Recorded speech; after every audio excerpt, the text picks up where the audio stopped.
Bulletin की शुरुआत इस अपील के साथ कि आप मास्क जरूर पहनिए। इस वक्त जिस लड़ाई को हम लड़ रहे हैं कोरोना के खिलाफ, उसमें मास्क ही सबसे कारगर हथियार है और हम सबके हाथ में है। इसलिए न्यूज़ 18 ने इस मुहिम की शुरुआत की है, मास्क पहनो इंडिया। आप खुद ये प्रण लीजिए, शपथ लीजिए कि जब तक महामारी है कोई लापरवाही नहीं। आप घर से बाहर निकलेंगे, मास्क जरूर पहनेंगे, इसे नहीं उतारेंगे और मास्क को ठीक से पहनेंगे। मास्क है, मजाक नहीं है। चलिए अब खबरों के सफर पर चलते हैं। सबसे पहले बात कोरोना संक्रमण की ही करते हैं कि एक तरफ कोरोना का संक्रमण, परेशानी और इसी बीच एसडीआरएफ के जवान जरूरतमंदों को मदद भी पहुंचा रहे हैं। जरूरतमंदों के लिए देवदूत साबित हो रहे हैं। पिथौरागढ़ में एसडीआरएफ ने जवानों ने 7 किलोमीटर पैदल दुर्गम रास्ता तय किया और एक कोविड संक्रमित बुजुर्ग को हॉस्पिटल तक पहुंचाया। पिथौरागढ़ के मुनस्यारी से 25 किलोमीटर की दूरी पर सड़क इतनी खराब कि यहां पर जवानों को पहुंचने के लिए 3 घंटे का वक्त लग गया और वहां से 7 किलोमीटर पैदल रास्ता तय कर बुई गांव है, जहां से 82 साल के बुजुर्ग गोपाल सिंह को, जो कि कोविड संक्रमित हैं, उन्हें पैदल वापस एम्बुलेंस यानी कि 7 किलोमीटर दूर तक पैदल लाया गया और फिर हॉस्पिटल पहुंचाया गया। बुजुर्ग को गांव में ही आइसोलेट किया गया था, लेकिन मदद के लिए कोई वहां पहुंच नहीं रहा था, जिसके बाद हॉस्पिटल ले जाना जरूरी हो गया था। एसडीआरएफ की टीम ने इसे मुमकिन कर दिखाया। और कोरोना को लेकर भले ही हाहाकार मचा हो, लेकिन श्रद्धालुओं की आस्था में कोई कमी नहीं दिख रही है। ऐसा ही एक मामला रुद्रप्रयाग में देखने को मिला, जहां पर लॉकडाउन के बावजूद दिल्ली की एक युवती गौरीकुंड के तप्त कुंड का जल लेने पहुंच गई, लेकिन पुलिस ने युवती को रोक दिया रुद्रप्रयाग में ही, जिसके बाद युवती ने बताया कि उसके पिता को कैंसर है और दिल्ली के एम्स में भर्ती हैं। गौरीकुंड के तप्तकुंड का जल पीने से उनके पिता का कैंसर लेवल 36% से घटकर 1% पर आ गया था, इसलिए वो वहां जाकर जल लेकर आना चाहती है। युवती की आस्था को देखते हुए पुलिस ने गौरीकुंड से जल का प्रबंध करवाया और युवती को दिया। जल मिलने के बाद वो महिला पुलिस का आभार व्यक्त करती दिखी। उनके दौरान बताया गया कि उनके पिताजी कैंसर से ग्रस्त थे और उनको तप्त कुंड का जल जिसका वो उपयोग करते हैं उसकी आवश्यकता थी। तो क्योंकि यात्रा बंद थी इसलिए उनको आगे तक जाने नहीं दिया जा सकता था, इसलिए हमारे द्वारा जो कोतवाली रुद्रप्रयाग है उसकी टीम द्वारा गौरीकुंड में बात करके वहाँ के चौकी प्रभारी द्वारा उस जल को बॉर्डर तक उपलब्ध कराया गया और उन महिला को दिया गया। इधर उत्तरकाशी में गंगोत्री नेशनल हाईवे सुरनगर भटवारी के पास देर रात चट्टान से बोल्डर गिरते रहे, जिसकी वजह से यहां पर रास्ता बंद हो चुका है। दोनों तरफ गाड़ियों की कतार लग गई है। कई गाड़ियां हैं जिनमें सेना के कई ट्रक भी फंसे हुए हैं। हाईवे बंद होने से चीन बॉर्डर, गंगोत्री धाम समेत कई गांवों का संपर्क जिला मुख्यालय से कट गया है। जिला प्रशासन और बीआरओ के कर्मचारी मार्ग खोलने में जुटे हैं, लेकिन मार्ग पर बड़े बड़े बोल्डर होने की वजह से इसे खोलने में वक्त लग रहा है। रात्रि के करीबन 12:30 बजे करीबन गंगोत्री राष्ट्रीय राजमार्ग पर श्रीनगर के समीप भारी भूस्खलन हुआ है, जिस कारण गंगोत्री राष्ट्रीय राजमार्ग बाधित हो गया है और इसके जो बाजू में है, इसके बाजू से जो पूर्ण रूप से जो रोड टूट चुकी है। उत्तराखंड एसटीएफ को बड़ी कामयाबी मिली है। एसटीएफ ने बरेली के स्मैक डीलर्स को बड़ी कार्रवाई की है। बरेली के फतेहगंज क्षेत्र में मोहल्ला सराय में स्मैक तस्कर रिजवान के घर पर दबिश दी। दबिश में मुख्य आरोपी रिजवान फरार हो गया, लेकिन उसकी पत्नी तबस्सुम मिली, जिसके खिलाफ फतेहगंज में केस दर्ज कराया गया। साथ ही 108 ग्राम स्मैक और 2 लाख रुपए बरामद किए गए हैं। रिजवान के खिलाफ यूपी और उत्तराखंड में कई केस दर्ज है। भारती सकलानी हमारे सहयोगी इस वक्त देहरादून से हमारे साथ मौजूद हैं। भारती, किस तरीके से एसटीएफ पहुंची इस तक और इसे कितनी बड़ी कामयाबी एसटीएफ मान रही है? देखिए, बरेली के स्मैक डीलर्स पर ये कार्रवाई यहाँ पर एसटीएफ की तरफ से की गई थी। उत्तराखंड में नशे की खेप को ये फैला रहे थे और मुख्य सप्लायर, और ये कह सकते हैं कि हेरोइन और स्मैक की जो सप्लाई की जाती थी ड्रग पैडलर्स के माध्यम से, वो जो ये भेजते थे, उस तस्कर के घर में देर रात गोपनीय अड्डे पर स्पेशल टास्क फोर्स ने एंटी ड्रग टास्क फोर्स के साथ मिलकर ये दबिश दी और एक बड़ी कामयाबी से कहा जा सकता है इनका, क्योंकि लेकिन जो मुख्य आरोपी है वो तो पकड़ा नहीं गया।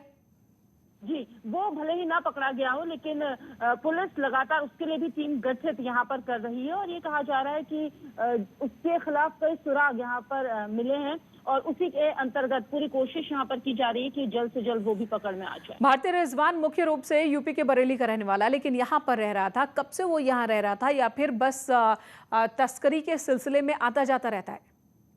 देखिए, तस्करी के सिलसिले में आता जाता रहता था और इसके कई अड्डे बताए जा रहे हैं। बरेली के फतेहगंज में भी मुकदमा दर्ज कराया गया था। इसके अलावा उत्तर प्रदेश की बात कर लें, उत्तराखंड की बात कर लें, तो यहाँ पर भी इसके खिलाफ कई मुकदमे दर्ज थे। केडी सिंह की अगर हम बात करें, जो कुख्यात बदमाश रहा, उसके साथ इसके लिंकअप थे और उसी के तहत ये यहाँ पर कार्रवाई की गई है। भारती, धन्यवाद इस वक्त पूरी जानकारी देने के लिए। इधर सीएम तीरथ सिंह रावत कैबिनेट की सचिवालय में मीटिंग जारी है, जिसमें मंत्री सुबोध उनियाल, बिशन सिंह चूफाल, बंशीधर भगत, सतपाल महाराज, हरक सिंह रावत, यशपाल आर्य, गणेश जोशी इस मीटिंग में मौजूद हैं। सप्लाई विभाग, उच्च शिक्षा, परिवहन, पर्यटन विभाग से जुड़े प्रस्तावों पर आज चर्चा हो सकती है। इस मीटिंग में हो रही हो, वहीं कोविड से जुड़े मामलों पर भी चर्चा संभव है। इधर स्वामी रामदेव और आईएमए के बीच चल रहे विवाद पर बीजेपी के मुख्य प्रवक्ता मुन्ना सिंह चौहान आईएमए के पक्ष में दिख रहे हैं। मुन्ना सिंह चौहान का कहना है कि योग के लिए बाबा रामदेव का पूरा देश सम्मान करता है, लेकिन एलोपैथ मॉडर्न विधा है, उसमें लंबी रिसर्च के बाद दवा बनती है। लाखों डॉक्टर्स एलोपैथी में हैं और एक्सपर्ट हैं। ये दुर्भाग्यपूर्ण लगता है मुझे। मैं बहुत संयमित तरीके से टिप्पणी करूंगा कि सभी को एक दूसरे के विधाओं का सम्मान करना चाहिए। योग अपने आप में एक अलग विधा है, उसमें स्वामी जी का, बाबा जी का कोई सानी नहीं है, कोई मुकाबला नहीं है। बड़ी ख्याति, बड़ा नाम, बड़ी पहचान योग को उन्होंने दिलाई है। लेकिन एलोपैथिक चिकित्सा भी मॉडर्न मेडिकल साइंस एक बहुत बहुत विस्तृत विधा है, जिसमें असंख्य लोग, विशेषज्ञ पूरा जीवन देकर के काम करते हैं। अल्मोड़ा के 20 से ज्यादा गांव इस वक्त माइक्रो कंटेनमेंट जोन बनाए गए हैं, लेकिन इन गांवों की हकीकत क्या है ये हम आपको दिखाएंगे। इन गांव में सैकड़ों लोग बुखार खांसी से परेशान हैं। माइक्रो कंटेनमेंट जोन बना दिया गया है, लेकिन ये काम सिर्फ कागजों में ही हुआ है। धौलादेवी ब्लॉक के बेलक गांव में जब हमारी टीम पहुंची तो पता चला कि यहां पर आवाजाही पर कोई रोक टोक नहीं है, किसी तरह की कोई बैरिकेडिंग नहीं की गई है। प्रशासन ने गांव को माइक्रो कंटेनमेंट जोन तो बना दिया है। इस गांव में 100 से ज्यादा परिवार रहते हैं, लेकिन उन परिवारों के लिए कोई व्यवस्था नहीं की गई है। आलम यह है कि लोगों को अपनी जरूरत का सामान लेने के लिए खुद ही बाहर निकलना पड़ रहा है। गांव में बड़ा संकट अभी आया है, क्योंकि इस गांव के सारे लोग लेबर क्लास लोग हैं। 90% लोग रोज़ कमाते हैं और शाम को अपने आजीविका चलाते हैं, और जिनके सामने अभी बहुत बड़ा कष्ट खासकर रोजी रोटी का है। कंटेनमेंट जोन घोषित कर दिया गया है, जिससे सभी परिवारों के लिए बड़ी समस्या हो गई है। साग सब्जी खाना पीना, क्योंकि रोज़ कमा के रोज़ खाने वाले बंदे हैं। यहाँ पर प्रशासन द्वारा कोई भी उचित व्यवस्था इस दुखद घड़ी में नहीं करी गई है। गांव में उसके बाद जब जांच कराई गई तो गांव में 3 दर्जन के करीब लोग जो हैं संक्रमित पाए गए हैं। उसके बाद हमारे गांव को माइक्रो कंटेनमेंट जोन पे घोषित कर दिया गया है 26 तारीख को रिपोर्ट आने के बाद। उसके बाद जो माइक्रो कंटेनमेंट जोन में नए यहाँ पे बैरियर लगा। ये है धौलादेवी ब्लॉक का बेलक गांव, जहां कोरोना से 2 लोगों की मौत हो गई है और 3 दर्जन से अधिक लोग संक्रमित हैं। प्रशासन ने कागजों में माइक्रो जोन तो बना दिया, लेकिन गांव में आके देखा जा सकता है कि न तो कहीं कोई पुलिसकर्मी तैनात है और न ही कहीं बैरिकेडिंग किया गया है। गांव वालों के सामने रोजी रोटी का संकट है, क्योंकि ये रोज कमाकर खाने वाले लोग हैं। किशन जोशी, न्यूज़ 18, बेलक, अल्मोड़ा। इधर चंपावत जिले में न्यूज़ 18 की खबर का बड़ा असर हुआ। हमने आपको एक दिन पहले दिखाया था कि किस तरीके से यहाँ पूरे जिले में चंपावत और लोहाघाट के बाजारों में फल और सब्जी के 2 से 3 गुना ज्यादा पैसे वसूले जा रहे हैं, जिसके बाद आज प्रशासन की टीम ने यहाँ छापेमारी की। इस दौरान छिपी हुई सब्जी फल की रेट लिस्ट सामने आ गई। एक आढ़ती तो पीलीभीत हल्द्वानी की मंडी से लाई गई सब्जियों की रेट लिस्ट तक नहीं दिखा पाया। न्यूज़ 18 की खबर से पूरी बाजार में आज हड़कंप है। लोगों ने कुछ इनकी सख्ताई से रेटों में कुछ तो ढिलाई की है। 300 रुपये किलो सेब बिक रहे थे और कम से कम बहुत एक लोगों ने 200 रुपये किलो भी बेचना चालू किया, कुछ 250 रुपये भी पहुँची है। न्यूज़ 18 की खबर दिखाने का दूसरी तस्वीर हम आपको आज की दिखा रहे हैं जब प्रशासन यहाँ पर पहुँचा है ये सब्जी की दुकानों में। और सर यहाँ पर किस तरह की कार्रवाई की गई है और आपने क्या देखा इधर, क्या कार्रवाई की गई है और क्या कहते हैं? हमें पिछले कुछ दिनों से मार्केट में सब्जी के रेटों को ओवर रेटिंग की शिकायत मिल रही थी, जिस पर आज पूरी टीम एफजीआई, मैं तहसील से तहसीलदार और पुलिस की टीम संयुक्त निरीक्षण किया है, छापेमारी की है सब्जी की दुकानों में। जिनके द्वारा रेट लिस्ट नहीं लगाई गई उन्हें तुरंत नोटिस दिया गया है और ओवर रेटिंग करने वाले दुकानदारों को, चाहे वो फल हो या सब्जी हो, उनका चालान किया जा रहा है और उन्हें हिदायत दी जा रही है कि वो उचित दामों में सब्जियों और फलों को बेचें। क्या मानते हैं कि लगातार पहाड़ में यहाँ से धारचूला में किसी भी अगर सेब 170 रुपये, यहाँ 300 रुपये किलो सेब बिक रहा है, सब्जी के रेटों में अंतर बात कर रहे हैं तो यहाँ से जबकि 150 किलोमीटर खटीमा में रेट दूसरे, हल्द्वानी में दूसरे, ये प्रशासन की अगर जानकारी में तो पहले कार्रवाई क्यों नहीं की है? अभी हमने हल्द्वानी और खटीमा मंडी के रेट मंगाए हैं, पीलीभीत मंडी के रेट भी मंगाए जा रहे हैं, उनसे हम रेट कंपेयर कर रहे हैं। उन्हीं रेटों के अनुसार जिनमें ओवर रेटिंग पाई जा रही है और जिनमें रेट लिस्ट से ज़्यादा बेचा जा रहा है उन पर कार्रवाई की जा रही है। प्रशासन का कहना है कि जो यहाँ पर रेट लिस्ट दी गई है उसके हिसाब से कार्रवाई की गई है, लेकिन बड़ा सवाल ये उठता है कि अभी तक इस पर कार्रवाई क्यों नहीं की गई है और जो महंगाई की दर एकदम यहाँ पर बढ़ाई गई है उसको लेकर आगे क्या कार्रवाई कठोर की जाएगी, इसका इंतजार रहेगा। कमलेश भट्ट, न्यूज़ 18, चंपावत।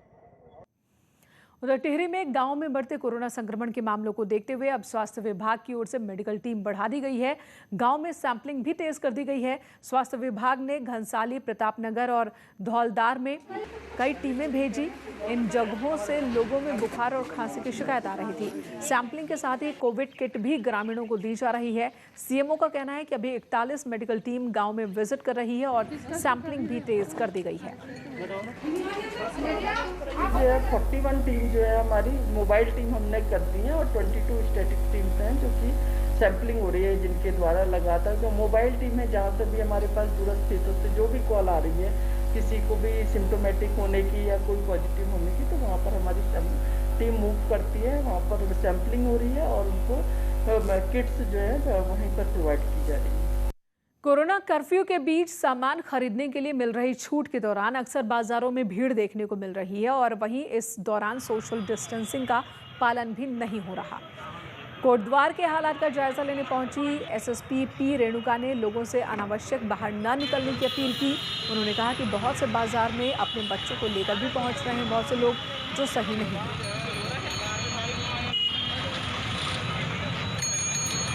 में कोटद्वार वासियों से मेरा अनुरोध है, आप लोग अनावश्यक अपना घर से बाहर मत आइए, बिकॉज अपने घर में बुजुर्ग हैं, बच्चों हैं, सभी को संक्रमण होने का चांसेस रहता है और बहुत आवश्यकता है फिर अपना घर से बाहर आइए। आने पर ज़रूर मास्क लगाए एंड मास्क को भी ढंग से लगाइए एंड बाज़ार में आते हैं तो सोशल डिस्टेंसिंग को 100% पालन करिए एंड एक बार बाज़ार आते तो ज़्यादा से ज़्यादा सामान लेके जाइए, एटलीस्ट एक हफ्ता 10 दिन का सामान लेके जाइए। इधर टिहरी डीएम ने जिला अस्पताल बौराड़ी हिमालयन जॉलीग्रांट का निरीक्षण किया और वार्ड में जाकर मरीजों से स्वास्थ्य सुविधाओं के बारे में जानकारी ली। डीएम ने अल्ट्रासाउंड और आईसीयू को लेकर जॉलीग्रांट प्रबंधन और सीएमएस से रिपोर्ट मांगी है। डीएम ने जॉलीग्रांट प्रबंधन को बिना सीएसएस की जानकारी के कोई भी मरीज को रेफर नहीं करने के निर्देश दिए। डीएम का कहना है कि जिला अस्पताल में धीरे धीरे स्वास्थ्य सुविधाओं में सुधार हो रहा है। सिजेरियन बिल्कुल ज़ीरो थे, करीब कोई ऐसा भी समय था यहाँ पर, लेकिन आज के डेट में महीने में 25 कम से कम हो रहे हैं। बाकी डिलीवरी केसेस तो हो ही रहे हैं। आईसीयू यहाँ पर ऑपरेशनल हो चुका है, अभी भी 3 पेशेंट्स वहाँ भर्ती थे। तो इस प्रकार से ओटी में भी मैंने देखा है कि सुविधाएं बढ़ी हैं। इधर चंपावत में कोरोना महामारी के दौरान कई कोरोना योद्धा की तरह मददगार बने हुए हैं। कोविड की महामारी के बीच बीएन के अस्पताल में भी कोरोना मरीजों को 2 टाइम का पौष्टिक खाना उपलब्ध कराया जा रहा है। इन कोरोना योद्धाओं की हॉस्पिटल स्टाफ भी तारीफ कर रहे हैं। अभी जो कोविड पेशेंट है, हमको जहां से मिल रही है सूचना, हम ऑक्सीजन सिलेंडर दे रहे हैं, मास्क दे रहे हैं, भोजन की व्यवस्था, हम जितने हमारे यहाँ पर संक्रमित भाई एडमिट हैं उनके लिए हम पौष्टिक और संतुलित आहार जो कि कोविड में आवश्यक है वो उपलब्ध करा रहे हैं। ये बहुत अच्छी पहल है बीएन के हॉस्पिटल की तरफ से, वहाँ पर जो भी दे रहे हैं मरीजों को, ये बहुत बड़ी सेवा है। ये जन सेवा सब तक पहुँचनी चाहिए। उधर रुड़की के ढंढेरा क्षेत्र में पिछले काफी वक्त से लोग जलभराव की समस्या से परेशान है, लेकिन प्रशासन और जनप्रतिनिधि इस तरफ कोई ध्यान नहीं दे रहे थे। संगम विहार कॉलोनी के लोगों की समस्या आप इन तस्वीरों में भी देख सकते हैं। जलभराव की वजह से ये लोग काफी परेशान हैं। अब लोगों को डेंगू का डर भी सताने लगा है। प्रशासन का कहना है कि पानी की निकासी एक खाली प्लॉट में कराई जा रही है। कोई भी नहीं सुन रहा हमारी, कहाँ जावे हम, कहानी बस परेशान है। पानी से पैर भी गल गए, बीमार हो रहे हम तो सब, पूरा ही मोहल्ला, कोई मर रहा कोई कुछ, कहाँ जावे। क्योंकि वहाँ पे पानी की अभी प्रॉपर कोई निकासी उपलब्ध नहीं है। अगर वहाँ पे एक निकासी होनी है तो कम से कम 2 से 3 किलोमीटर दूरी का एक कोई ना कोई पैच वहाँ पे आइडेंटिफाई करना है जहाँ पे पानी की निकासी हो सके। तो प्रेजेंटली जो पानी का जलभराव हो रहा है वो कंटिन्यू उसकी निकासी एक खाली प्लॉट में करवाई जा रही है। यहाँ एक ब्रेक के लिए रुकेंगे, तुरंत लौटेंगे, आप बने रहे हमारे साथ।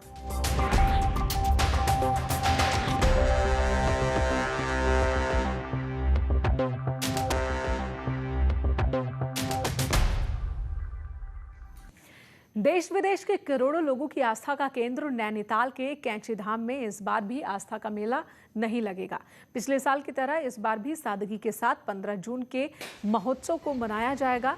मंदिर में भीड़ ना हो, इसे लेकर मंदिर प्रबंधन ने बाबा के भक्तों से अपील की है कि जो जहां है वहीं से भाव रूप में अपने बाबा महाराज को अर्पण करें। साथ ही मंदिर में भोग बाबा के लिए जरूर लगेगा, लेकिन मालपुए के प्रसाद का वितरण नहीं होगा। 15 मई से शुरू पाठ भी सुबह शाम मंदिर में हो रहा है। इधर कोरोना नियमों के पालन में जहां अब भी कई लोग लापरवाही बरत रहे हैं, तो वहीं पौड़ी जिले के डीएम विजय कुमार जोगदंडे ने गढ़वाली भाषा में लोगों से सहयोग की अपील की है।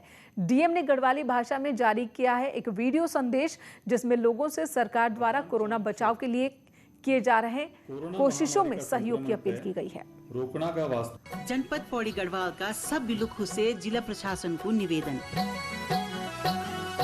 नमस्कार, आशा च आप लोग स्वस्थ होला। मी जिलाधिकारी गढ़वाल आप लुखु तय बतान चाहूँ छो कि कोरोना महामारी का संक्रमण तय रोकना का वास्ता उत्तराखंड सरकार आइवरमेक्टिन दवा आप सभी लुखु तक पहुंचानी चाहिए। 15 साल से ज्यादा उम्र का लोग आइवरमेक्टिन की एक गोली सुबह और शाम, और 10 से 15 साल तक का बच्चा 1 गोली। वैक्सीनेशन को बढ़ावा देना ही मौजूदा वक्त में सबसे बड़ी देशभक्ति है, क्योंकि इसके जरिए ही कोरोना को हराया और देश को जिताया जा सकता है। इसलिए रिलायंस भी इस काम में बढ़ चढ़कर हिस्सा ले रहा है। 15 जून तक अपने सभी मौजूदा और रिटायर्ड हो चुके कर्मचारियों और उनके परिजनों को मुफ्त टीका लगवाने का ऐलान किया गया है।